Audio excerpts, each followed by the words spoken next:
Donc dans cette vidéo, on va corriger les exemples que j'ai laissés, on va discuter autour. Ils ont l'air simples, mais en fait, c'est vraiment la compréhension de de la notion de ce qui est caché derrière. C'est pas vraiment de donner l'exemple complexe. Donc, j'avais laissé les deux exemples pour voir le cercle d'incertitude. Donc, on va commencer par la première.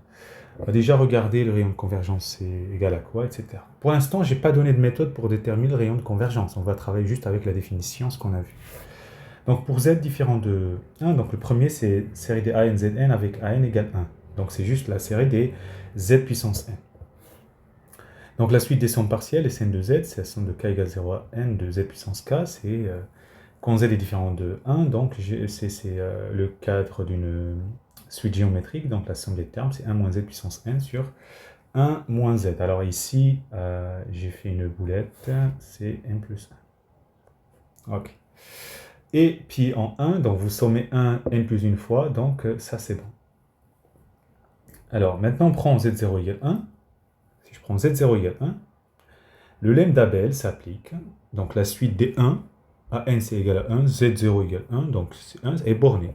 Mais la série des an z0 puissance n, avec an z0 puissance n qui est égal à 1, diverge grossièrement. Ainsi, grand R égale 1. Très bien.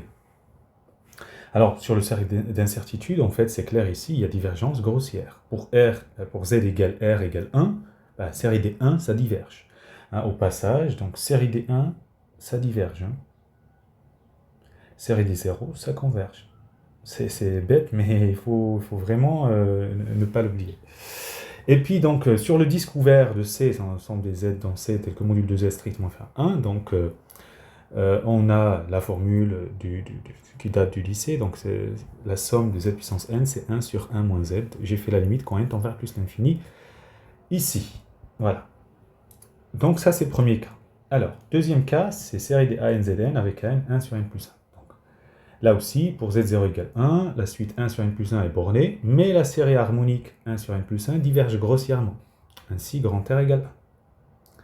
Sur le cercle d'incertitude, donc, on a vu qu'il y a divergence en z égale 1, mais en z égale moins 1, parce que le cercle, il y a côté 1, 1, et de l'autre côté moins 1. Donc, pour z égale moins 1, on a semi-convergence de la série harmonique alternée, donc c'est moins 1 puissance 1 sur 1 plus 1. Critère spécial des séries alternées, je vous laisse... voilà, donc ce qui illustre les nuances de comportement sur ce cercle. A noter que l'étude d'une série numérique alternée, ça c'est vraiment très très intéressant, est souvent une étude ponctuelle en z égale moins 1 ou z égale moins r, pardon, d'une série entière. Vous voyez, donc une série numérique alternée, ça va être en fait l'étude ponctuelle on a un R spécifique, Z spécifique, pardon, d'une série entière. Donc voilà la correction. Donc la prochaine fois, on verra donc comment déterminer le rayon de convergence, et puis on rentrera sur la régularité de la somme, donc continuité, intégration, primitivation sur un segment 0x, le caractère C infini de la somme, unicité de la suite des coefficients, des compositions C entières et compagnie. Voilà, bon courage.